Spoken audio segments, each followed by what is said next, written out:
It's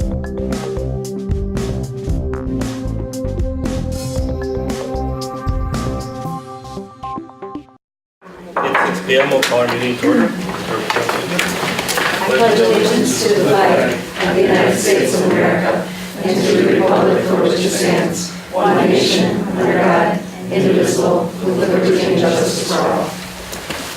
Maureen, will you please have roll call? Mrs. Medina? Here. Mrs. Rayo? Here. Mr. Krings? Here. Mrs. Het? Here. Mrs. Lee? Here. Mr. Bembo? Here. Mr. Davis? Here. Thank you, Maureen. Next, we'll move on to our student representatives report. Krista, your first one. Well, to begin with, this year started off really good. We have homecoming coming up, and clubs are starting, and there's recruitment meetings for each of these clubs. And Pro Start has a chef's dinner at Michelle's. If you guys are interested in coming, you can contact Mrs. Borski. It's September 28th, and there's a 4-course meal. In the evening?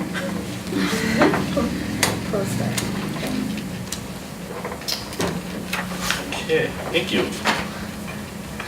Welcome back. It's good to have kids back in school again. Okay, minutes. Okay, I would make a motion to approve the regular Board of Education meeting minutes of August 11th, 2014. Second. Okay, motion and second to approve the regular Board of Education meeting minutes of August 11, 2014. All those in favor, please say aye. Aye. Opposed? The minutes are approved. Do we have any comments tonight, Maureen? No. Okay, we can move on to committee reports. John, you can start us on business services. Thank you. Business services met on September 2nd, and we started at 6 o'clock. There was no public comment. We had one consent agenda item, and that was a 66.03.01 interdistrict agreement between two school districts, Almond Bancroft and Stevens Point. Almond Bancroft would bring one student in, and Stevens Point would be bringing, or there would be 5 students wishing to come in. Is there anybody who wants that held up? Okay, then I would make a motion, the committee makes some recommendation that 66.03.01 cooperative agreement for the students attending the virtual program from the districts listed above be approved. Second. Okay, motion to second to approve BS1 is the 66.03.01 cooperative agreement for students attending the virtual program from Almond Bancroft and Stevens Point districts. All those in favor, please say aye. Aye. Opposed? Ayes have it. Okay, and then the balance of our meeting was updates. We had several updates. One was purchasing for special needs assessment material, and then the quarterly billing with Wisconsin Rapids Police Department for our liaison officer. The next item, Ed Allison, our building and grounds director, talked about the utility costs in the snow removal for the district. The utility costs are up slightly, of course due to the extreme weather we had during the winter. And electric, the only cost that went down was water, and they were trying kind of figuring out why water went down, and it was probably because we weren't sprinkling as much, or actually didn't sprinkle much at all, using any of the sprinklers like the city water over at the middle school. Our next update was due to the multiple different storms we had. The first one was dealing with the hail damage in our buildings, where every one of our buildings was damaged, and except for the Rudolph and Vesper buildings. So every other school building we had, or district building we had some damage due to the hail, and there's still a negotiation with the insurance company as far as exact coverages on that. Then we did have a second damage, as everybody saw on August 25th, with all the trees down along in front of the high school. I think they said we lost 27 or 28 trees. Was it, Ed? Yep. So we lost 27 or 28 trees. We lost the roof structure that was over a ticket booth, which had to be adjusted for the immediately for the upcoming football game, and had just basically tree damage at Lincoln, correct? Yep. So there was no And the other building. And the greenhouse. Oh, the greenhouse was completely shredded and destroyed, and the back wall blew out, I believe. Yes. So the greenhouse was damaged also, so they did have some damage from the hailstorm with the plastic, and the windstorm decided to finish that off, so it was completely blown away. Then our last update was the installation, or we had verification that cameras were installed on our school buses. Safeway has 6 buses with cameras on, Amers has 3 buses. Now these cameras are mounted permanently in the bus, so that if there is an issue on a different route that doesn't have a camera, they'll switch the bus out, so that, change the bus number on the door and then use that bus to make the documentation as needed if there are some issues that arise on the buses. So with that, the committee recommends, the committee approves, and I recommend the balance of the minutes. Okay, motion is second to approve the Business Service Committee meeting minutes of September 2nd, 2014. All those in favor, please say aye. Aye. Opposed? Thank you, John. Next we'll move on to personnel. Sandy? Personnel met last Tuesday, September 2nd. In that meeting, we have 7 consent agenda items, and they are as follows. The committee recommends and I move to approve the 2 professional staff resignation requests pending receipt of the liquidated damages, and I believe that those have been received. Second, the committee recommends and I move to approve the 5 support staff resignation requests. Third, the committee recommends and I move to approve the 5 professional staff appointments. Fourth, the committee recommends and I move to approve the 11 support staff appointments. And you'll note that the first one, there was a change in the hourly rate because we forgot to do the increase that was just agreed upon. Fifth, the committee recommends and I move to approve the request for the voluntary reduction of a person at Lincoln High School from full-time to half-time. 6, these are both for second readings. The committee recommends and I move to approve policy 347 rule 1 for second reading. And the committee recommends and I move to approve policy 374 for also second reading, and these have to do with student records. The 374 should actually be 347 because it goes along with the rule. Did I say? You said it correctly as it's written, but we'll have to make that change. 347. It was written. It's PS7. I got 347. In the background. Oh, okay. Okay, and I'll second that with the correction of 347. Okay, we have a motion, a second to approve PS 1 through 7 with the correction made in PS 7. All those in favor, please say aye. Aye. Opposed? And with that, I move that the minutes be approved as printed. Second. Okay, motion, a second to approve the Personnel Service Committee meeting minutes from September 2nd, 2014. All those in favor, please say aye. Aye. Opposed? Okay, motion carries. Thank you, Sandy. We'll move on to Educational Service Committee. And Thanks, John. The Educational Services Committee met also last Tuesday. We were called to order at 6:27 and there was no public comment. We had one actionable item, and that was about the 5-period trimester schedule. Ron Rasmussen, who's the principal of Lincoln High School, introduced members of the scheduling committee, who were Lynn Borski, Tracy Hockey, Julie Hepp, and Stacy Moyer. He then presented a PowerPoint reviewing the committee's work, including the pros and cons of a 5-period trimester schedule. It was noted that periods are best utilized when broken into 3 sections to hold student interest and attention span. A tentative daily schedule was shared. Professional development opportunities will be available to staff that will assist them in acclimating to the new schedule. Concerns for traveling teachers will also be addressed, and teachers at Rams and East Junior High will be invited to attend a professional development, or to attend the professional development opportunities. So the committee recommends and I move to approve the implementation of a 5-period trimester schedule at Lincoln High School beginning in the 2015-16 school year. Second. a motion is second to approve the implementation of a 5-period trimester schedule at Lincoln High School beginning in the 2015-16 school year. All those in favor, please say aye. Aye. Opposed? Motion carries. Then we went on to an update on educator effectiveness, and Kathy Stebbins-Hintz, who is our Director of Curriculum and Instruction, shared that the educator effectiveness teacher evaluation program is in full swing in the district. This new process is a growth model, and a lot of time and energy has been put in by staff and administration. The district has already offered a professional development opportunity in August, and there are 2 more classes already planned for this school year. Additional workshops will be offered after school. And with that, I would like to move adoption of the minutes for the September 2nd, 2014 Educational Services Committee meeting. Second.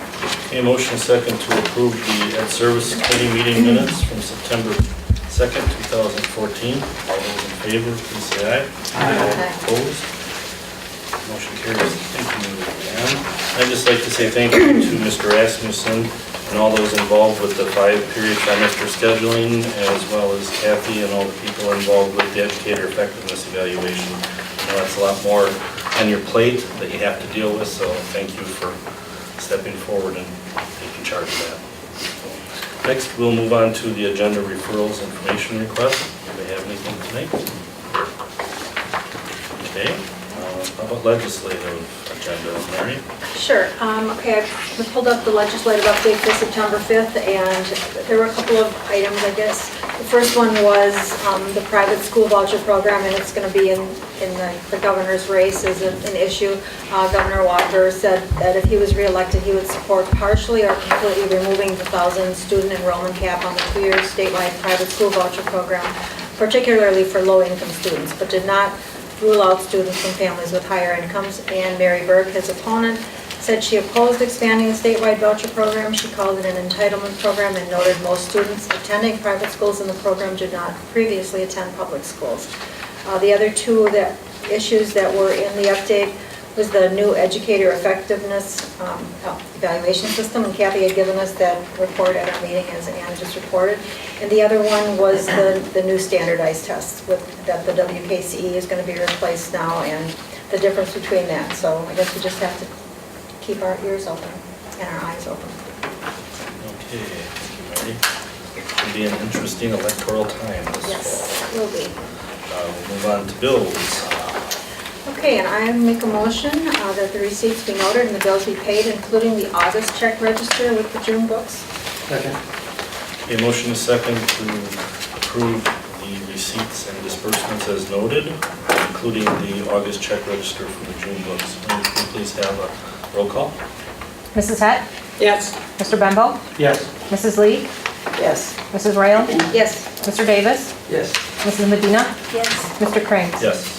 Thank you, Lee. Next, we'll move on to new business. I have a question on, we have to pay it, but on page 35, to the state of Wisconsin, Lincoln High School refrigeration permit to operate. Are we now paying the state money so that we can have refrigeration in Lincoln High School? It's for the state inspection, just like our elevators and sprinkler systems, there's several. We found out how you felt earlier this summer about the elevator. Everybody gets to dip in a little bit. Yeah, it's just like nickel and diamonds to them. Okay. First item under new business is possible action on employee appointments, resignations, and retirement requests. We have none. All right. We'll move on to item B, action on resolution authorizing temporary borrowing an amount not to exceed $10 million pursuant to section 67, parens 8A1, Wisconsin statutes, and that's our exhibit A.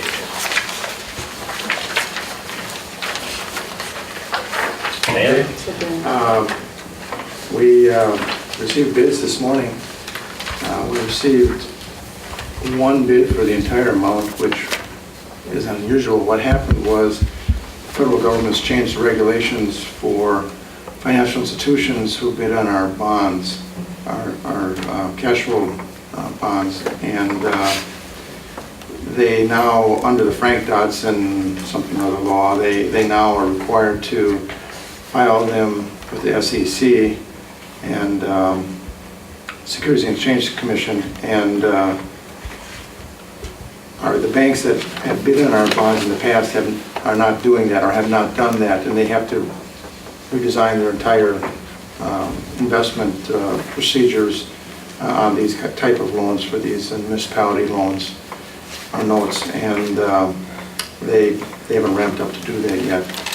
Bank of Oklahoma already has been doing that, has been filing the paperwork with the SEC, and so they were the only one that bid on our notes this year, which is not good news, but the rate was decent.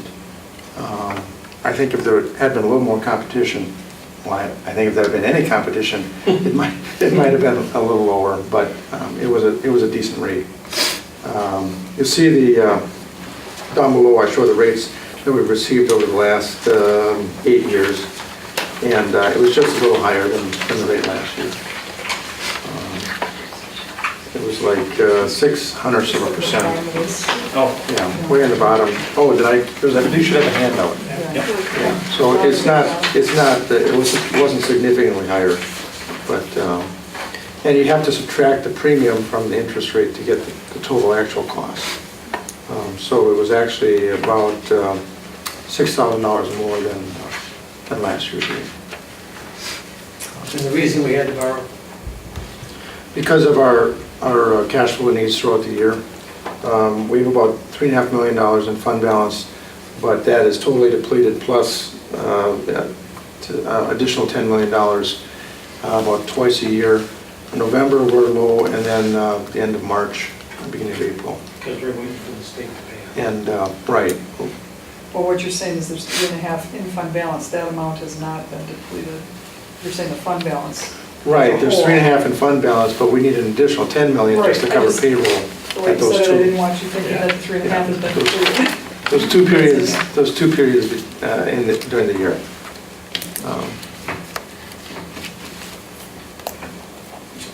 So yes, we did add the fund balances last year. We had another 1.3 million. So we need more than that to cover our payrolls. Any other questions? it'd be nice if we got more bids, but maybe in the future. Yes, US Bank called and said they were working through things, and talking to the attorney, he doesn't know whether US Bank is going to want to continue to bid on these kind of investments or not. Hopefully they will, but that's where we stand now. Would you ask him to put this in terminology understandable to college-educated people? Are you talking about the wording on the Resolution. document? Yeah, that's legal document for the bank. This is legal. Yeah, I still want to read it and understand it. right. It's written by an attorney for attorneys at the bank. That's all I can tell you. Well, then I would make a motion to approve the resolution for temporary borrowing in an amount not to exceed $10 million pursuant to section 67.12, parent 8A1 of the Wisconsin statutes. Second. Okay, motion is second to approve temporary borrowing in an amount not to exceed 10 million pursuant to section 67, parents 8A1 of the Wisconsin statutes. Maureen, could you please have a roll call on this? Mrs. Head? Yes. Mrs. Lee? Yes. Mr. Davis? Yes. Mrs. Medina? Yes. Mr. Springs? Yes. Mrs. Rayo? Yes. Mr. Bemble? Yes.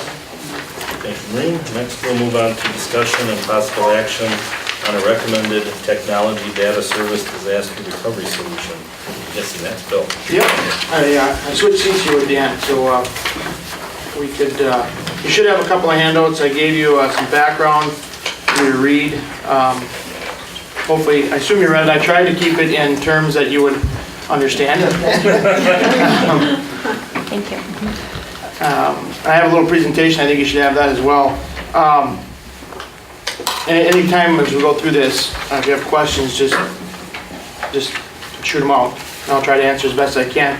I think I alluded to about the last 8 months or so, the tech department has been working on a solution to upgrade our SAN. And what happened, where this started from, our whole SAN data storage and disaster recovery is about 5 years ago, we bought 2 SANs, which you'll hear me talk about later, which is storage area networks. It's basically hard drives that we keep all our data on in the district. We had one at the high school, and there was one here at East Junior High. Well, back in about December, I believe, somewhere in that time frame, that the room that was in, the cooling system there failed. And it was a significant dollar amount to actually fix that cooling system. It wasn't very effective, and it wasn't very efficient. And we kind of found that it'd be probably beneficial to take that money, instead of putting it in that room, in that location, and actually create a true disaster recovery site.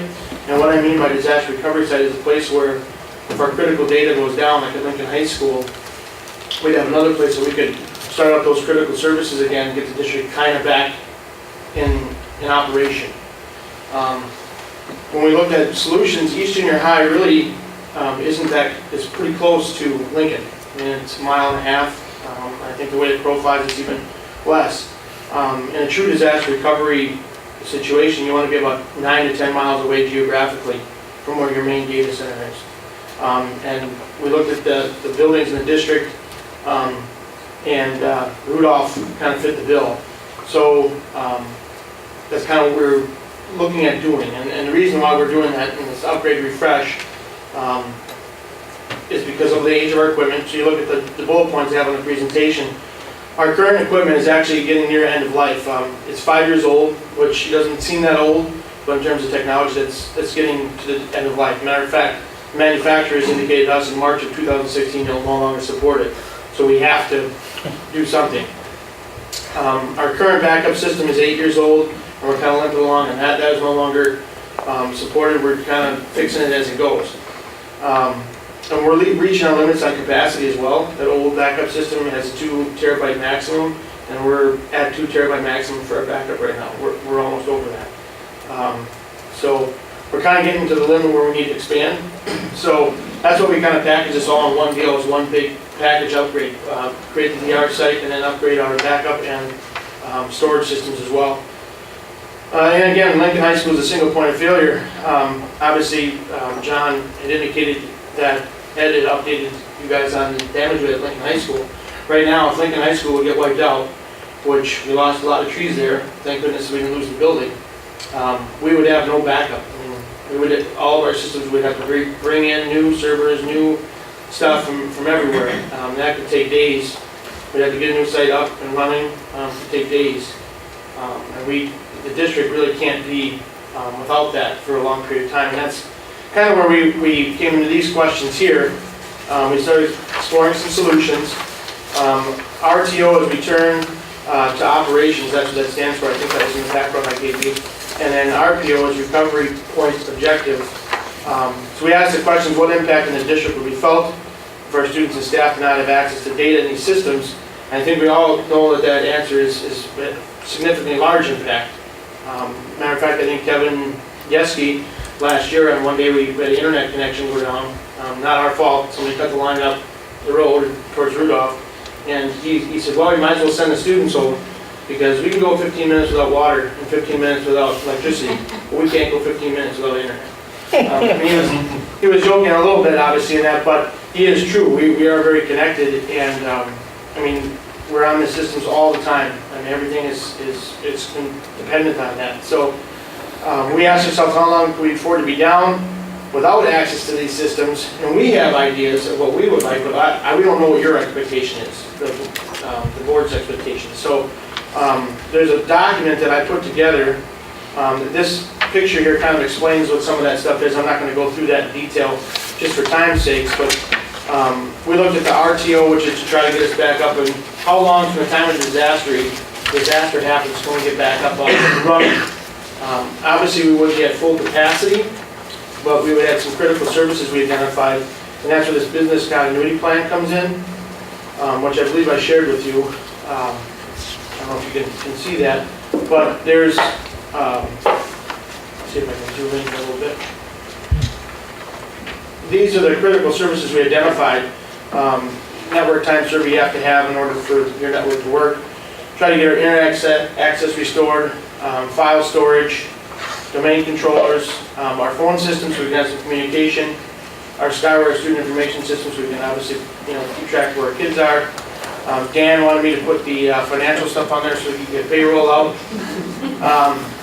and get the bills paid, and then video surveillance as well. Those are our main systems, and a lot of the systems actually hinge on this internet access, like Google Email, Google Apps for Education. A lot of that is done directly through the internet. So as long as we have internet access, we can get access to those systems. So that's where a lot of our systems come in. If you look here where it says current, that's our current, what we would currently be able to do, but that was based on when we had the sand and equipment here at East Junior High. We no longer have it at East Junior High. It's at Lincoln High School right now because it needs to be in a cool room that has cooling. So as I said, if Lincoln were to go down anytime, I mean, to the point where we wouldn't have internet connection there or anything, we would be pretty much out of luck in trying to get the district back up and running. So that's why we're recommending a site out in Rudolph. Well, I'll get to that a little bit later here, but the recommended is kind of what we came up with as a tech department, how long we feel that we should be down if something would happen. So for example, that storm last week that came through, if it would have knocked out power, you know, at 4:30 in the morning when that storm came through, if that would have taken out Lincoln High School, we probably would have been up and running, at least with enough services to have everybody here on Tuesday without a problem. If we would have this data center out in Rudolph, backup data center there. Right now, we would not have been ready, given the current time. We would not have had the equipment in place, we would not have had an internet connection, and so forth. So, I don't know how detailed you want me to get into this, but really what you need to look at is the RTO and RPO. The RPO is the return recovery point objective, and that's how far back our data is stored. So for example, in Skyward, if teachers enter data in there tonight, that will get backed up at 11 o'clock tonight. So if the servers were to go down, we'd have that data tonight. If they enter data tomorrow morning at 8 o'clock, and we lost our stuff from Skyward, that day would be gone. It would be back 24 hours, basically. And we're hoping to be able to achieve in less than 24 hours of data for those systems. And the RTO is when we get that system back up and running if there was a critical disaster at Lincoln High School. We lost the internet connection where we could get that back up. Right now it's about 4 hours. I'll use Skyward because we use that a lot. We're hoping to shave that time in half, if not maybe even a quarter of that time, and get it up in an hour. So, any questions on this? I mean, I guess we were looking for some direction from you guys on what these times would be. If obviously if you wanted the times faster, we'd have to get better equipment and spend more money. We can get it to the point where in business, for example, banking systems, if they would lose a data center, they'll be back up within 3 to 4 minutes. Completely back up and running. But that costs a very large amount of money. We don't necessarily have, we're not, I guess what's the word, dependent on production to create revenue. You know, I think our kids can still learn without internet for a couple of hours. But obviously in a business setting, if you don't have some of that production, you're losing revenue. So they put a little bit more emphasis on it. So I guess, I don't know if you want to go with the recommendations we have, that's fine. If there's something that you want to add to that, we just were potentially looking for some direction from what you guys would think would be appropriate to be up. The Kennedys buy expensive clothing that lasts a long time and still look good.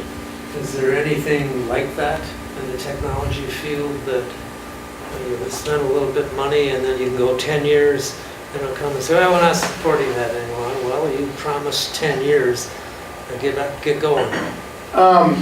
There is some things that if you spend a little bit more money on it may last a little bit longer, but that's not guaranteed. I mean, the tech industry, you know, changes so rapidly. Even within 5 years, I'll get a little ahead here. 5 years ago, to buy those 2 sands cost about $130,000. We could actually replace those with better technology, faster technology, currently right now for probably half that cost.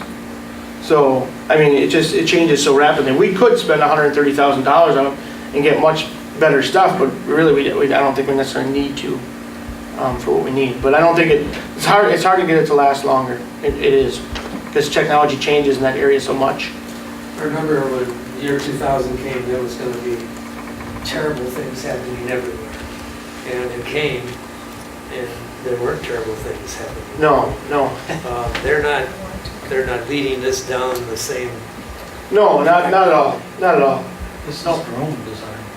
Yeah, this is our design internally. We've been working with a lot of outside vendors to help design the system. Ed's team has been involved with it as well, to get it, we visited with a lot of people, we've made a lot of trips, see a lot of different things. So I think it won't be, I've had a lot of conversations with other tech directors in the plan we're looking at as well. Is a little better than some of the other districts in the area, I feel, but we're a little bigger district as well. There's other districts that are better than ours as well, so we're kind of in the middle. As far as the board expectation, personally, I'm not going to speak for everybody, but I would trust the judgment of you who are working with this on a regular basis and know what we need. I can't even log into my email. So, you guys know what we need. I trust your judgment on that, okay. and I'm not going to even begin to try and offer something different than what you professionals know. Right. Phil's forgotten more about technology than I'll ever know, so. I agree that's our recommendations would be similar to what you are, Okay. because you guys know. But, and this is one of those costs where it's a catch-22, because it's a cost that's not directly to the students, but it's a cost that you need to have, Yep. which keeps the student records and everything else, because, this one here, the lunch program now and everything we've gone Yeah. through is gonna be in there. As well as internet access, that is a big one. Mealtime is all online. Right, so everything is, as far as what operates during the school day, as far as paying you, getting your lunch programs, your lunch, everything is through there now, so the recovery time has to be there. Yeah, based on these 8 systems, we would probably be able to run for the most part, and nobody would probably notice anything except for the IT department, because we would know some of our systems that we use, and the background would not be there. But most of them would be able to, we would be able to function pretty much at about 90% capacity, given these systems. I'll continue back on to the presentation here, but the plan basically was to create, that we came up with, was to create the DR site at Think Academy. We worked with Tina Wallner out there to identify a location. We worked with Ed's guys to find a good location that's relatively secure as well, obviously, because it would be an area that you can get into our data system. We've identified a spot at Think that would be a good place. The reason we also like Think is because it's geographically away from the rest of the school district. So if something would happen in town here, God forbid a tornado or something like that, hopefully that won't affect Rudolph as well. We also have a high-speed internet connection out there that's on our Solaris system. Right now, Vesper obviously is geographically located out of the quite a ways from the town too, but they are not on our Solaris system, so they wouldn't be as fast as we would need to have a true disaster site. We would install equipment to run the critical services out there, which is a server, another storage piece, some networking services, an additional firewall, which we already actually purchased 2 already back last year, because we kind of knew this was going to be coming, or something we were going to do. We've already kind of had the servers. I think it came to board in maybe August about that, or July. And we would create a redundant internet connection with Solaris, so that if we lost internet connectivity at Lincoln, Solaris, we would have it right over at Rudolph already. We kind of split our internet connection right now and do 2 internet connections. So actually our traffic it's split up between the 2 locations, which actually might make things seem faster and all going to one spot. And then if Lincoln would become unavailable, this connection would remain, or vice versa if Rudolph would become. Budget and timeline, I believe that was in that handout I gave you as well. The estimated project cost is about $165,200. That includes pretty much everything. That's what we're estimating from the bids we've gotten in so far. Some of the stuff isn't finalized as of yet. It just takes a long time when you have a project of this scope. We're working with Ed's crew, and he's been helping try to get some bids on electrical and generators and that kind of thing as well. I don't know if you want to look at the timeline and budget, but basically these are the pieces. There's electrical wiring, cooling and ventilation, storage racks and accessories, a generator, so if the power would go out there, we can get it. Our equipment does not go down. On a UPS to keep our equipment running until the generator gets started. Fiber optic relocate, that's within the building. We have to move the fiber optic where it comes into the building to a different spot to get to the new data center. We set up the equipment, and then we purchased a backup solution, and then purchased our SAN solution for that. And you can kind of see the dollar amounts that we've kind of got estimated. And again, this would be funded from some of the tech department budget and then some of our remaining referendum dollars yet from 2006. We hope to get it completed as soon as possible before the next tornado season fires up in April. Again, if you look at the cost in 2009, just to purchase a 2 storage area network SANs was $129,000. We are probably going to be able to do this entire project for $165,000, which when you think about it is quite amazing. The plan will meet our RPO expectations of the tech department. We also included growth at 15% a year for the next 5 years into the plan. So we'd be able to grow 15% in data storage every year, and we'd be able to meet that for the next 5 years.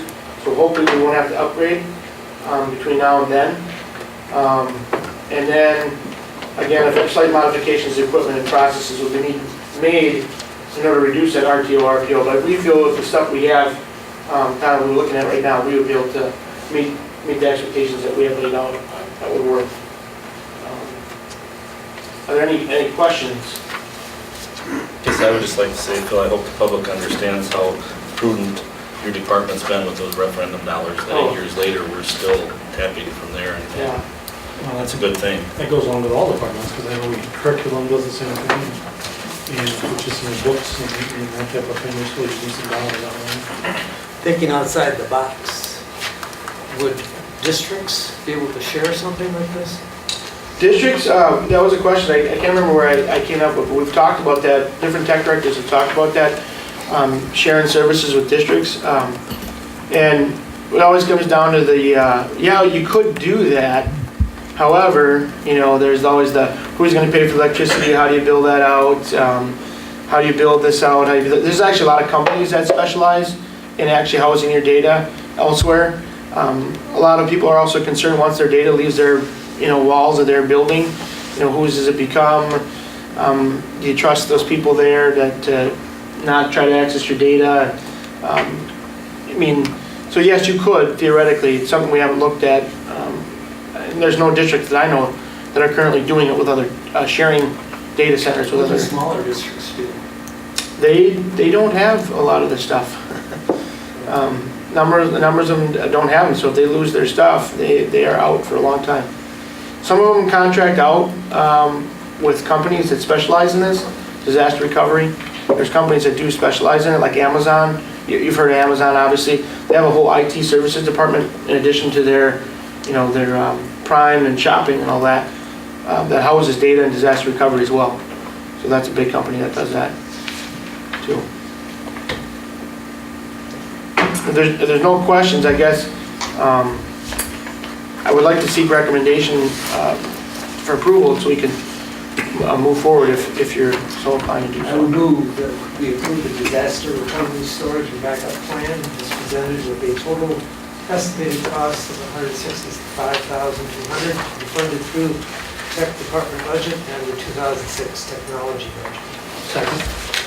Okay, motion is second to approve the data service disaster recovery solution with a total estimated project cost of $165,200 with funding from tech department budget and technology referendum funds. Can you please have a roll call, Marie? Mr. Cranes? Yes. Mrs. Rayo? Yes. Mrs. Pett? Yes. Mrs. Lee? Yes. Mr. Davis? Yes. Mrs. Medina? Yes. Mr. Bembo? Yes. Thank you, Maureen. Thank you, Phil. Yes. Good solution. Next, we have update on the status of the district facility study and possible action and/or direction concerning further study. I'd like to introduce a familiar face. Mr. Steve Kiefer is here from Plunkett Research. We've worked with him on several occasions, and last spring you approved him performing a very small study for us to take a look at our 9th grade class and whether or not it would fit into Lincoln and make it a 9-12 building. That's been a topic for discussion, I think, over the last decade in this district. So Steve is going to walk you through some information on the screen, but you would also have the black and white copy of what you'll see up here to follow along. And then the presentation is somewhere between 5 and 35 minutes, we're not sure.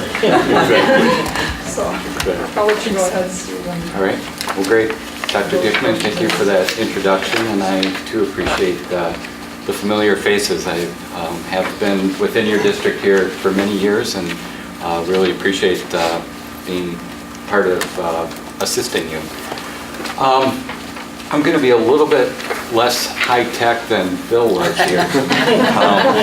I did fail to put a clicker into the presentation. If you don't mind, I'm going to run up to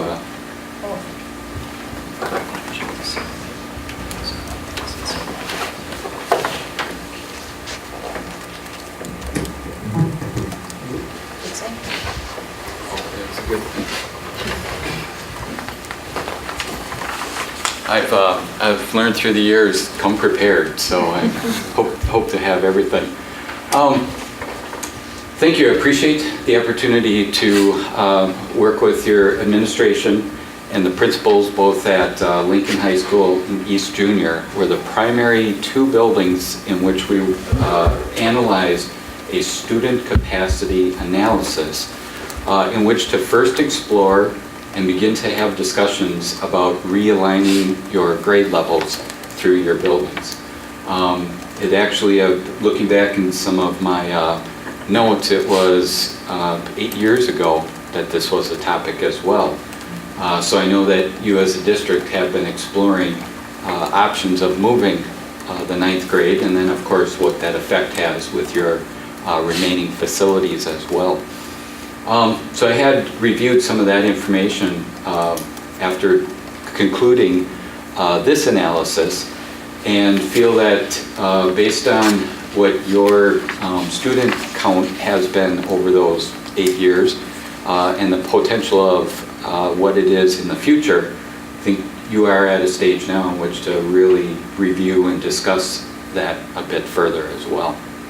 So to do that, the very first step is to assess, well, how many students can I put within my facilities now? And then that can start your discussion and conversation. What I am proposing here, as I mentioned, is East Junior High and Lincoln. With this front cover and a copy that you have, I have listed this as a draft, merely because I'm looking for the dialogue and interaction with you as the board and ultimately the administration as well, so that we can make any refinements or be able to answer your questions about this analysis. So, as Dr. Dickman said, I could go through this in 5 minutes or in 35 minutes. I'm really excited about this part of the process, and this step is what I really enjoy in doing educational planning. So, well, if it is 5 or 35, let's get started. What you have here as in front of you, little fuzzy on the screen, but what I'm going to do with my other briefcase of gadget is my laser pointer. So I'll kind of direct you of locations of this worksheet for you to follow along with what you have in front of you.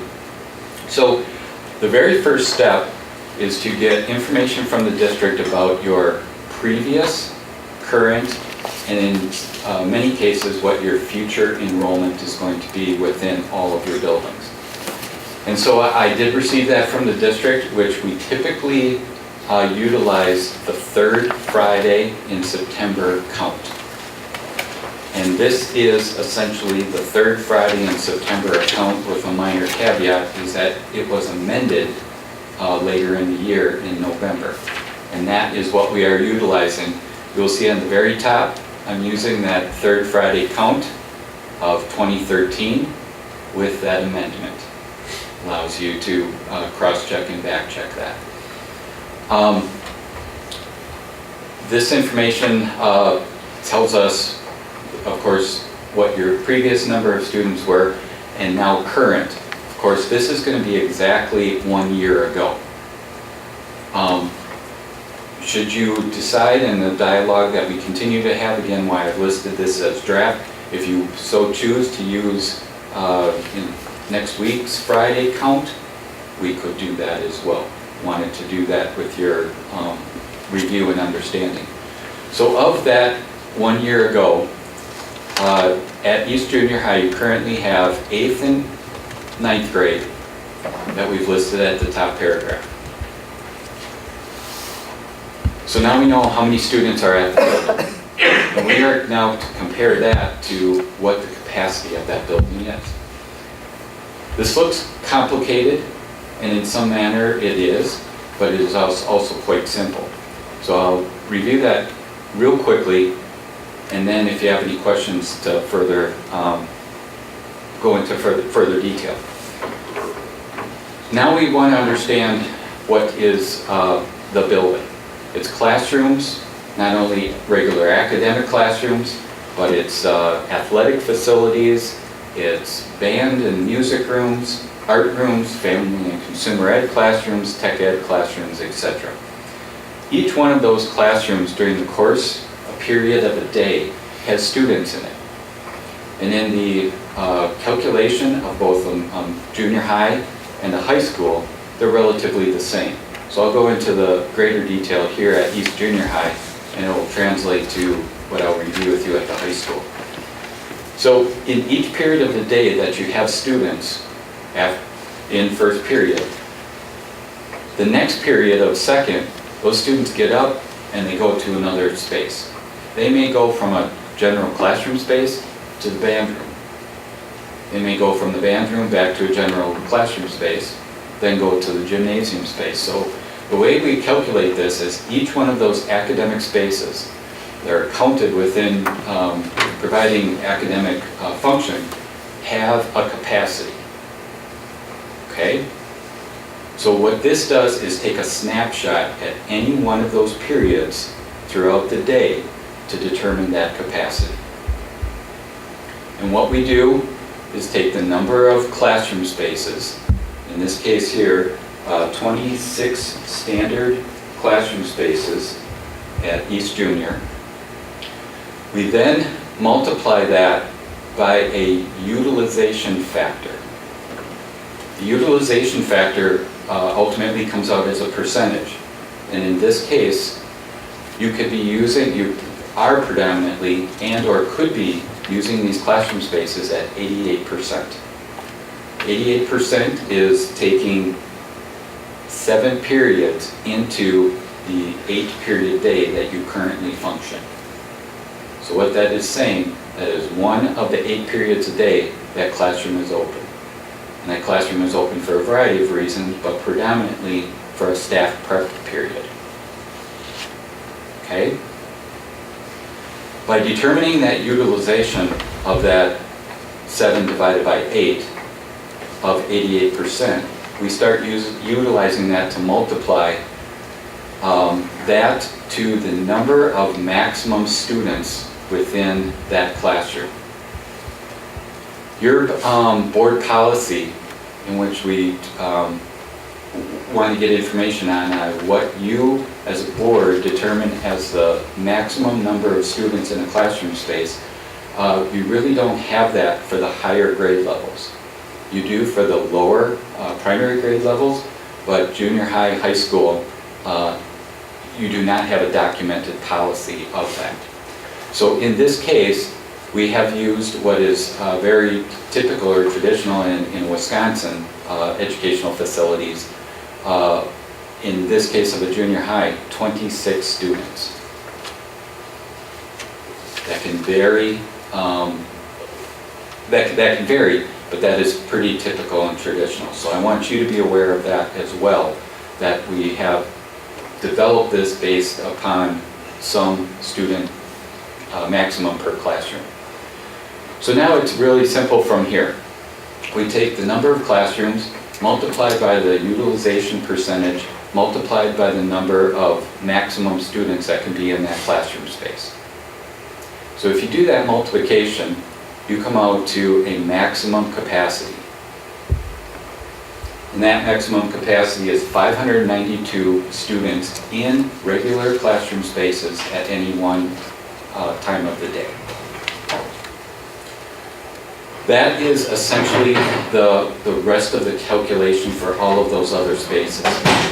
They vary, of course, by the number of spaces that you have, by the typical use of those spaces. For instance, in the case of,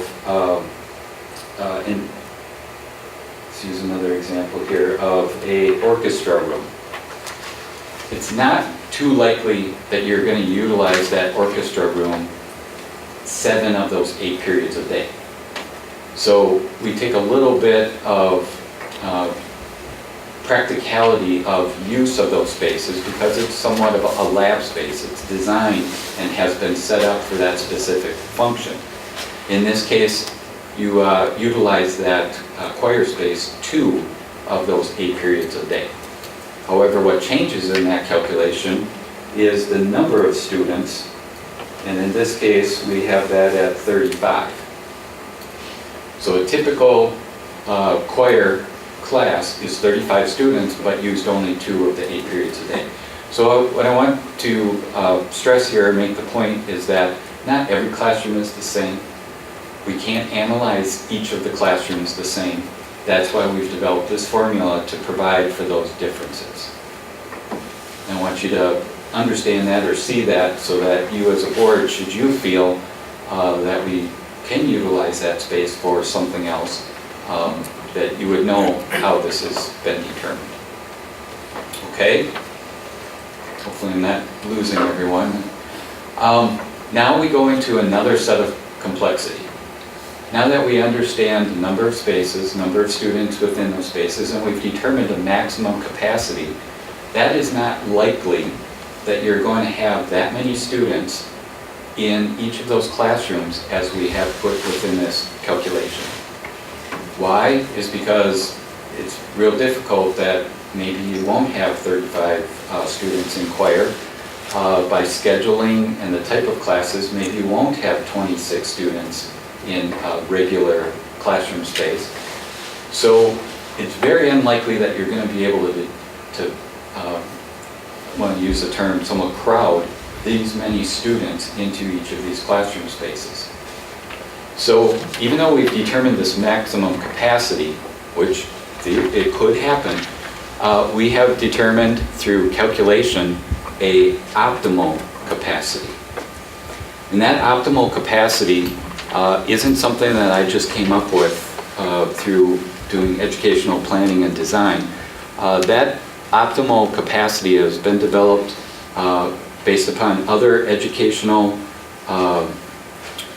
practice and study and research in determining what is the best use of classroom space, the scheduling of space, the number of students using those space.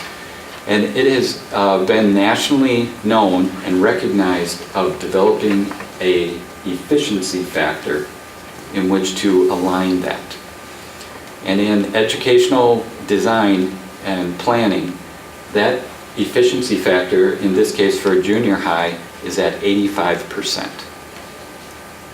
What that is essentially saying is that it's unrealistic to get that many students in there. It's difficult to schedule that many. So where can the building be functioning optimally? That's at 85%. So it's somewhat of that cushion factor, if you will. So what we take is essentially that maximum capacity and multiply it by that efficiency factor, and that gives us the optimal capacity. So if we align all these maximum capacity column and that optimal capacity column, we add up all of those number of students within each of those spaces to come up with a total. And this total at the bottom, which on my graphic here, is a red button and a green button. In educational planning, your building is operating at optimal efficiency at that 85% or the green light. Once you get up to and beyond that green light, you're going to start running into difficulties of scheduling classes, the number of students utilizing these spaces, up until you hit that maximum, and it is somewhat that. We're bursting at the seams. We don't have any space to put students. So we've developed this analysis of that red light, green light, where once you approach and beyond that green light, you should start thinking about what you would plan for your facilities in the future. Where's the district going? Are we increasing the capacity? Decreasing? How do we plan for that? So we then utilize that red light, green light, and compare that against the existing the existing enrollment at the building. And we take those numbers and show you a column at the bottom as to where you were in the future, where you are now, and what you are projected for the future. So in this case, what you will see is we started our analysis here in the 08-09 school year with a total of 726 students at East Junior. And today, this analysis is 739. So you actually were a little bit less. You then increased, and now down to 739. What we have not received information from the district as far as any future planning or what the student enrollment is intended to be in the future. So you'll see right now that is 739 continued all the way through. Wanted to explain that too, so you as a board, as you provide more feedback and input of this, we can adjust those numbers accordingly. But at this time, we've kept it just flat at that 739. Knowing, of course, what the objective that you are looking at as far as where you put students. I guess there wasn't a need for proceeding further at this time. Does that all make sense? Okay. Any questions? Mr. Moving Davis? to a tri-semester soon. Yes. This was an explanation on the East Junior, Okay. and I would like to move forward ahead and then get to the high school that I could answer that question. All right. Okay? So I wanted to take the time in which to do that. Ooh, hopped ahead pretty fast. Wanted to take the time to explain what that calculation is, and I hope that, yeah, there's some complexity to it, but it is quite simple as well. If we change a number and the detail that I went into, you would understand why something did change or what the reasoning would be. But nonetheless, I wanted to go into that level of detail. So in presenting the high school, I think it'll be a little bit quicker. Steve, could I ask for those of us that cannot see those numbers, what is the green optimal and what is the red max? In the case of East Junior, the red maximum is 1,012, and the green optimal is 860. And those numbers would compare to a current enrollment of 739. So in this analysis of, again, the numbers of enrollment that we use, East Junior is under the optimal capacity by 121 and under the maximum capacity of 273.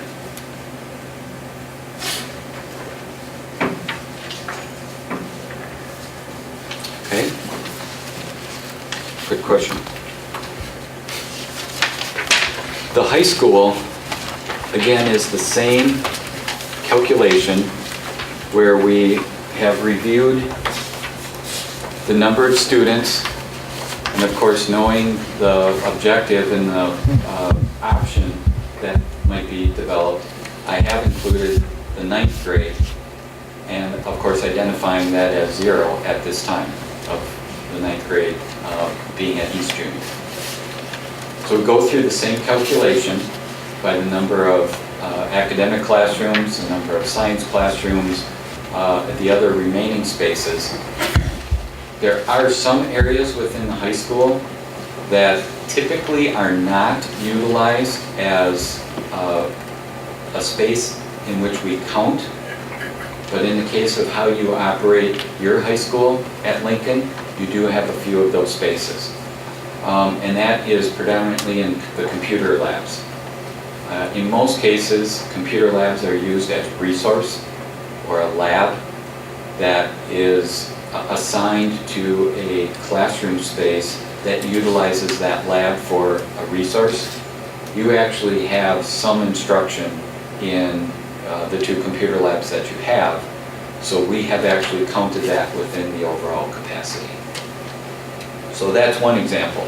Another example is going to be special ed. And at the high school, you do have a few students that are, I'll call what, self-contained based upon their needs, that they are in a space within the high school and predominantly dedicated to that space. So that too is counted within the calculation of capacity, whereas typically it would not be, because the special ed is utilized as a resource. So just some of the differences that we want to analyze as accurately as possible what the capacity is. So in this case, to answer Mr. Davis's question, we have anticipated the trimester. So in this case, we have done this analysis based on a 5-period day that those classrooms are to be used 4 of those 5 times. So just as I explained the utilization of East Junior at 7 divided by 8 is 88%, 4 divided by 5 is 80%. So you are utilizing, in this trimester basis, you're utilizing those spaces 80%. Just take that calculation all the way through, then doing the same for a red light, green light, or that maximum and optimal capacity, and comparing that to that enrollment. In this case, at Lincoln, through this calculation, it's our determination that you have a maximum capacity of 1,650 and an optimal capacity at 1,320. And if you compare that to the current enrollment, you would be anywhere from under capacity of 182 all the way up to 512. So just to clarify, the maximum capacity is 100% utilization. All the rooms are used 100% of the time. They're never vacant. Would that be accurate? No, in this case, the utilization is 80%. That's the optimum. No? No. If you were using every classroom every period of the day, I would then be changing this column of usage factor. And I would be changing that by putting a 5 instead of a 4. Okay. Okay? So the maximum capacity is running at what percentage efficiency? Well, there's two percentages, and that's why I don't want to confuse anybody. I'm in the space, the space is used 80% of the time. And then, as I explained through educational practice, you then establish an efficiency factor. So there's 2 different percentages, usage percentage and efficiency But those percentage. here that say 100 already are being used. Those are already being used, 5 of the 5 periods, yes.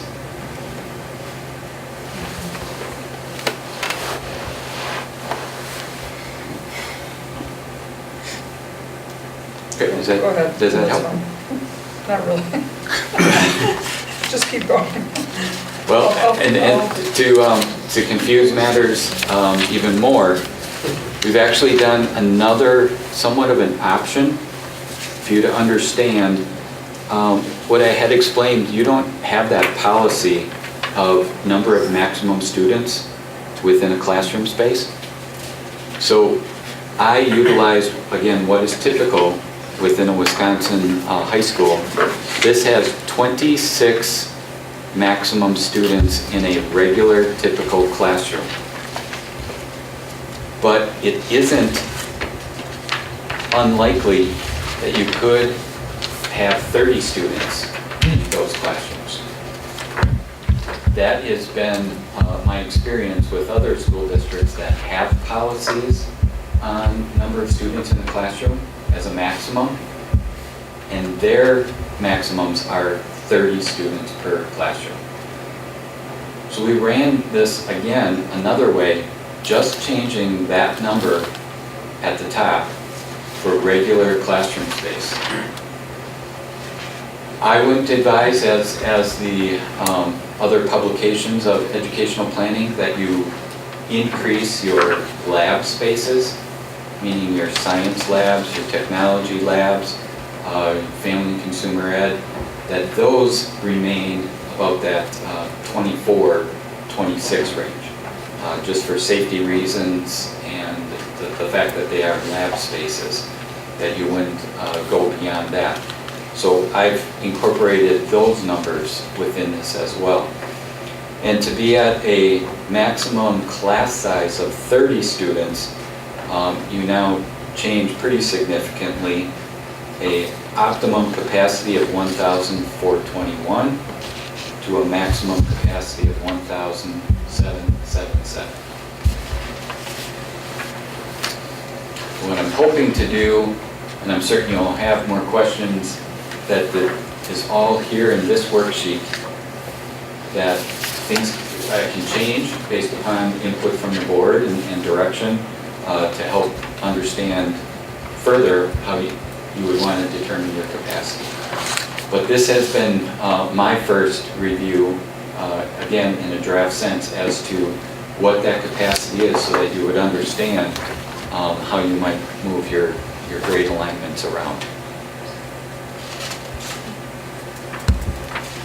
Okay.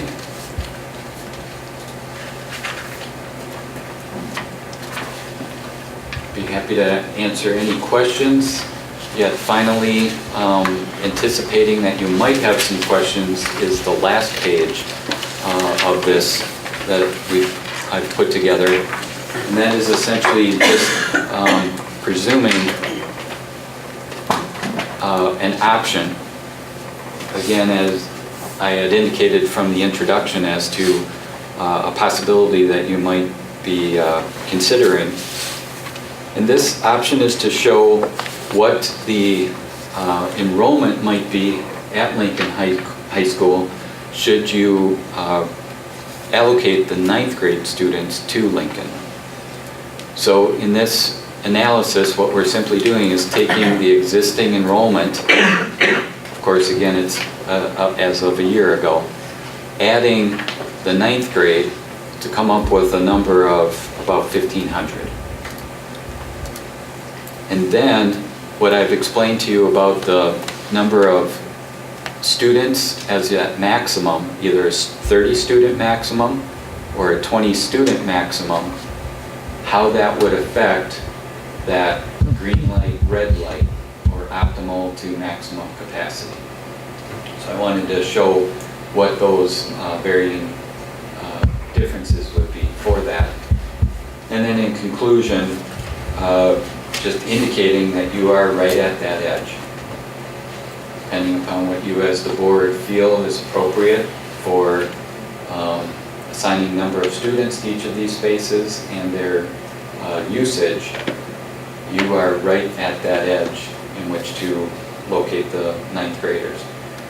But then what does that do for instructional space? Do we have the appropriate spaces? I am looking for Mr. Rasmussen's further review of this upon dialogue and interaction with you as a board But in my initial assessment, you would have some areas that need to be addressed. And I've identified that here in predominantly your science classrooms, staff planning space, office areas, some special needs, and then looking at changing utilization of a few of those academic classrooms. Somewhat in line with what Dr. Dickman just indicated of if you were to use each classroom space 100% of the time. It's my analysis to keep you within that green light, red light, that you would need to do that within some of the regular classroom space. As far as future after 7th grade, what are the numbers below that? Are we coming down a little bit, or are we going up? The future, it looks like your 7th grade, I'll say if it's currently now 360, next year it looks like 330. So it would create a better space situation, utilization as time went on. That's the, That's basing on the declining enrollment. If something comes into the industry and all of a sudden we have a bump of 200 kids, correct. what do you do then? And that's the $1 million question, That's exactly. is if you cut yourself too close to the red light, all of a sudden now all this you did, it's not easy to reverse. So that's the thing, that's the $1 million crystal ball, is if we knew 5 years out whether we're going to decline or increase. For gosh sakes, I hope something happens in the city for some economy to bring business into the area so that it doesn't continue to decline, so that we do see an increase. But that's the catch-22, is that when you make a decision like this, you gotta either pray like crazy you don't increase, Or have a future plan for, what are you gonna do then with 9-12? If you put 9th grade at Lincoln and suddenly you have an influx for whatever reason, then what? Because the other issue is that, yeah, from 26 students to 30, I know as far as even teaching a math class, with, going to a block schedule, you have more time, but you still have to educate the students. I mean, we're not only talking stress as far as on the students, but stress on the teacher of having to deal with 4 extra students per hour. And that's continual, because sometimes they don't have enough time to get to 26, now you're going to jump on to 30, there's 4 more in there, so they may not have the time to get to all the students, and that's could add more stress to the teaching staff. But we've had how many years that we've cut millions and millions, year after year after year, and we've done everything we can to maintain the curriculum that we can, to maintain curriculum and have a couple more kids in the classroom. Where are these $1 million cuts going to be coming from? There's just nowhere left. Well, that's it. And the other thing is that this just starts the ball rolling. This dominoes to what we do with the rest of the buildings. And then we got to figure out what we're going to do there, because if we're talking moving 7th grade, which is currently at Rams, to put them at East, now you got Rams with just 6th grade, and then you've got these elementary buildings. Where's the money? I mean, that's the other, there's so many roadblocks as far as where we save money by doing some of this, and what's the gain and what's the loss in a 5-year period or a 10-year period. I mean, there's a lot of, I came up with 15 what-ifs and questions already, and we haven't even gone to the 6th grade yet. Well, the other thing we talked about, Steve and I discussed on the phone, was that we had looked at potentially 6, 7, 8 at East.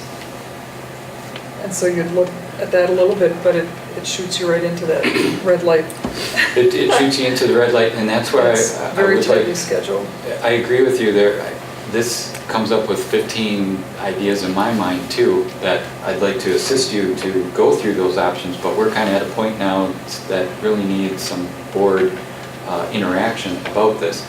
To answer that question, yes, if you were to bring 2 grade levels to East, essentially having 3 grade levels here, you're going to be needing space. And an initial idea of that was taking over central office. Well, you're going to be spending money to take over central office, and then you're going to be spending money to relocate central office someplace. So I don't want to come here to tell you, let's do that. I don't want to spend that money. I want to help you develop an option, is my desire. Haven't we had periods where there have been lots of kids at various schools? How did we survive those periods? I think we had, and Ryan or Kathy, you might remember when I first started 20-some years ago, I think we had 1,600 at the high school. Well, But programmatically, things have changed as well, I think. we don't have 8 special ed teachers anymore. We're back when we had special ed. I mean, I was at East Junior High, or West Junior High, when there was 1,700 kids there. The building was far over capacity because it was never built for that many, but that's what they had to do. And that was just grades 8 and 9. And where was that, here? The West Junior High. Or West? I was here and we had, Because this was 10 West. we had 1,800 here at high school. Shared lockers. Well, we Good did, football team. no, we did have shared lockers. Some did have shared lockers. Where was high school? The old East Junior High, this used to be. Right. This one used to be. Okay, so you were at West and the high school was here Right. before Lincoln. Right. Got it, okay.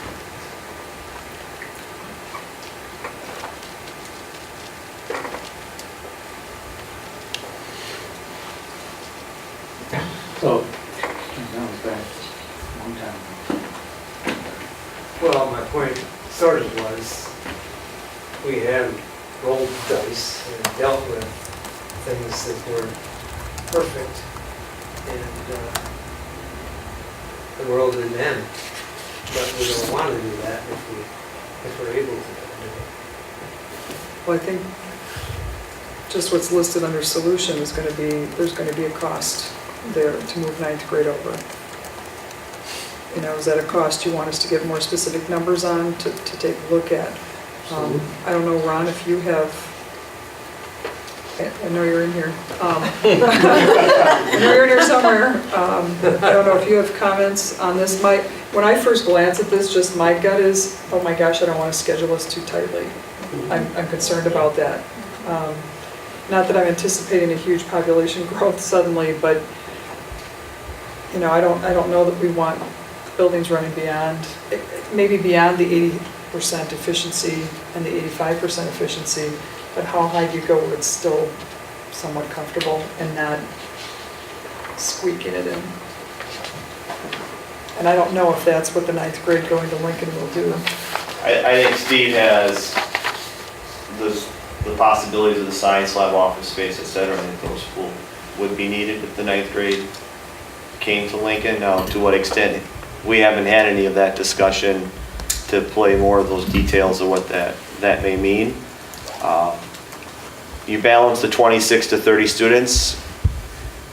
Yeah, we run classes at 32, 33, 34. We run classes at 18, 19. So, you know, you get that balance in there depending upon what the class is, and that's why I think you take that. All right, yeah, we're probably between 26 and 30, and we're probably the number somewhere in between there. But, you know, it's, I think we had a very good first initial meeting, and I think educationally, I personally feel freshmen should be at the high school. Now, is that the best in the classroom with what the facility is? So that's the next part of it. And I'd like to have some further discussion on that. One of the other concerns that I have is knowing that Lincoln is moving to a trimester. We have 8th and 9th grade teachers here who often are certified to teach through 12th, and as we move staffing around every year, some of them could end up teaching a trimester. And so I think it's, if we do nothing this year, it's critical that they are in on the training on the front end, if anyone who's certified through 12th grade, so that should they be moved suddenly, they're not starting from scratch. They've had the training that the other staff at Lincoln will have due to that trimester experience that's coming. Well, we've got Third Friday coming up pretty quickly too, which is going to give us an idea if we're going to have our +5 that was greatly reported that we're expanding, or if we're going to lose students. So that'll, I guess, give us some kind of insight too.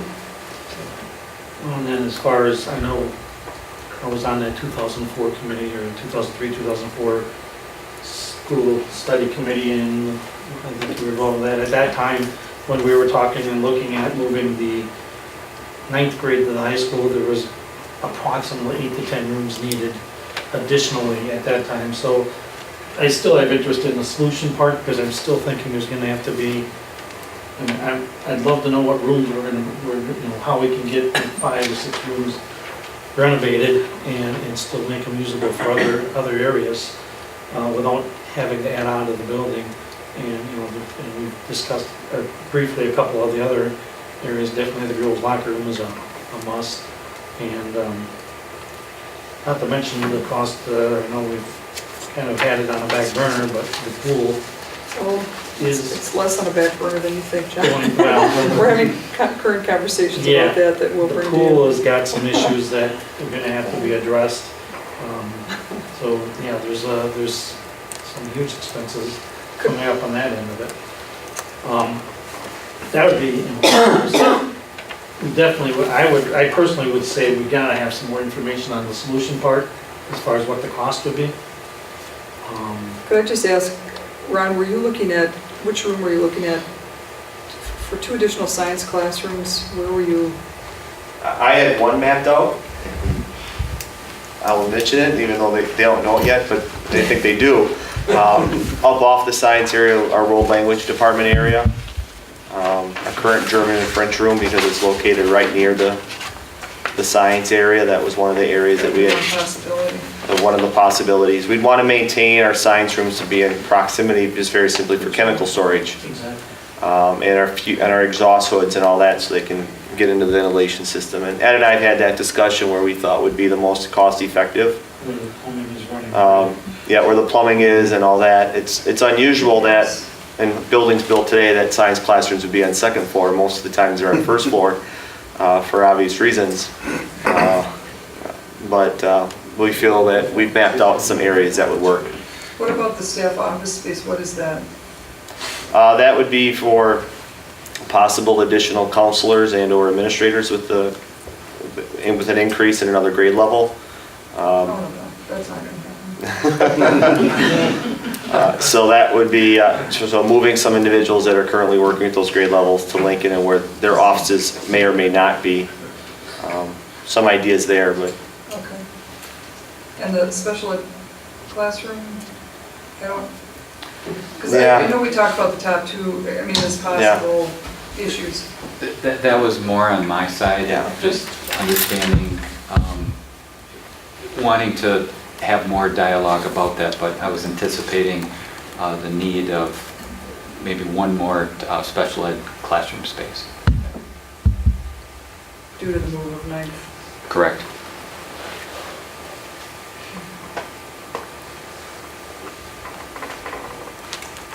I guess I would ask if, a little bit more concrete plan.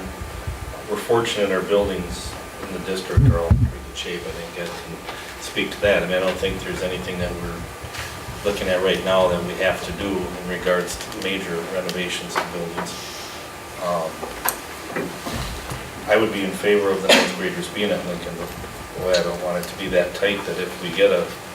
It seems to me 16 classrooms used at 100% is really crowded. To me. I mean, I'm agreeing with you, John.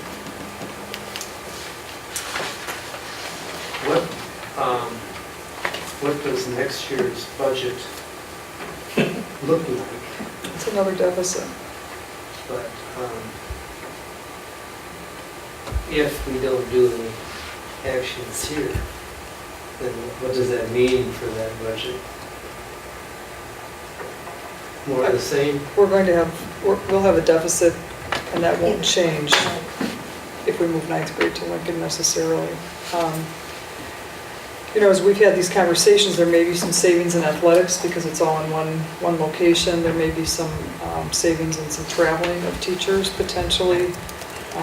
Do those costs then support the solution, to office space and classroom modifications? Probably not. There isn't a lot of money left on it. You know, but I mean, it wouldn't balance it out so that it's paying for itself. So there would be definitely a cost, I think, in moving ninth grade over to Lincoln. But it doesn't change it really, this is not necessarily going to save or solve the budget problem. In fact, it's not going to.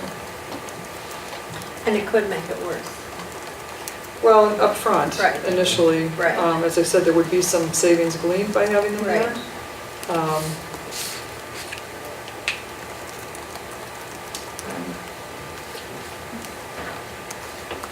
And I'm not asking you to take action tonight, as you noticed on the agenda. It was simply to start the discussion and have you start thinking about this, because I think we need to have more conversation about it. Well, and Ron, when you say you've thought of one additional science classroom, the solution is two. Yeah, Steve, that's a different idea in his mind than I had going in, so I said we have not. Okay. Correct. Yeah. I have not had any conversation with Steve other than our initial meeting back in June. Okay. And I mapped out what I thought, but I'm not an architect, so. And I guess I would think too that. I slept at a Holiday Inn Express. And I would think going forward, if we do make the decision to put the ninth graders at Lincoln, then that would also have to be laid out, how this building's gonna be utilized, how Ram's gonna be utilized, what that means for our elementary buildings. That it would be a comprehensive plan, that this would be one fell swoop we would do, and not just move the ninth graders and then. I would have to be agree. integrated with everything. Could I just ask the question, Steve, about the analysis of East? I'm just wondering, you talked about computer labs being resource rooms. Were all of the computer labs at East counted as resource rooms, or were like the two instructional areas for computer labs counted as classrooms in that 26?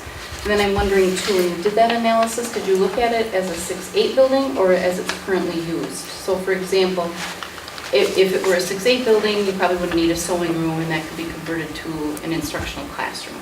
Correct. I haven't gone to answer your second question first, I haven't gone to that level of detail. You're right. Once you get 6th grade in, you now become that elementary programming rather than a middle school. So I haven't provided any further recommendation of detail. So this for East. 26 does not count those type of high school areas that exist at East, if you will? Like a sewing room or a... Correct. Okay, but those might be able to be converted into a classroom instructional area, which would obviously have a cost, That's but would correct. increase that 26. That is correct. Okay, I thank just you. looked at the number of students in that regard and then start looking at, I have not started to look at the 6th grade come over as the start of options. But you're right, spaces like that are calculated differently at the elementary level. And then to answer your question about the computer labs, I did not count in any of the computer labs at East Junior as instructional spaces. You did not? I did not. They are resource spaces. So if that number of classrooms of 26 was increased because of those classrooms, this would look very different. You would essentially be increasing the capacity of those spaces because you'd be utilizing them for instruction. I did not count them for that. And is that hard to do, or? No, not at all. Any other questions or comments for Steve? So Steve and I will be in touch, as will Steve with Ron, to have further conversation. And then we'll continue to work on this and refine it and bring it forward to you again. If that sounds like a plan. Yeah. Do you have anything else that you wanted to share? I'm not meaning to cut you off. No, I'm just looking for the opportunity of dialoguing further with you. I think we're at a stage here now that I didn't want to come in with a comprehensive plan because there's more, it could go in a different direction. So I really wanted to start that dialogue with you. That's why I've indicated this as a draft. I'd like to recommend that you probably will think of doing a word workshop on this. The entire layout of the district, what elementary looks like, what middle school. Well, what just, high school. even just to start conversation. Just have a on it. singular topic. Yeah, just to start conversation on it, to have it, and then That way we can just talk specifically about this.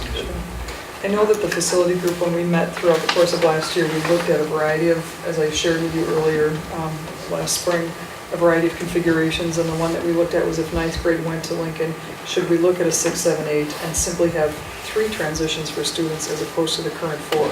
Because right now they go, pre-K through 5th grade, then they have 6, 7, then they have 8, 9, and then 10, 12. So we were looking at, could we reduce a transition and go, K 5, 6, 8, and then 9, 12. Of course, knowing, this is a bigger building. We looked at both this building and at Rams. I think we'd have to add classrooms on at Rams as we tried to figure out the scheduling, knowing what 6, 7, and 8 currently have offered.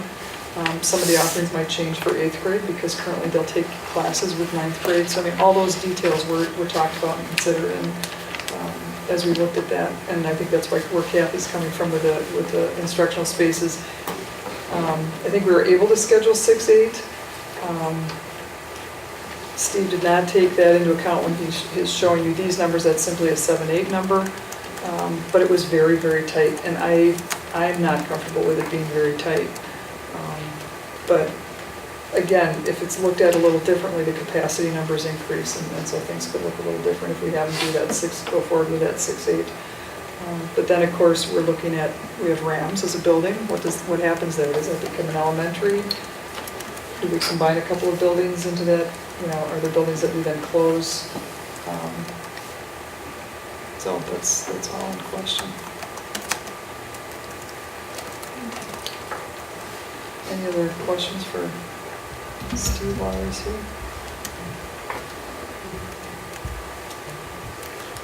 Thank you, Steve. Appreciate it. Thank you. Thanks. Very much. I'll call you. Great. Okay,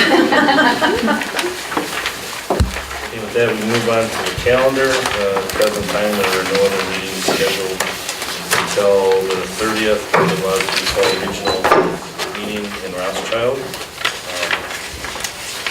That we're adjourned. Thank you.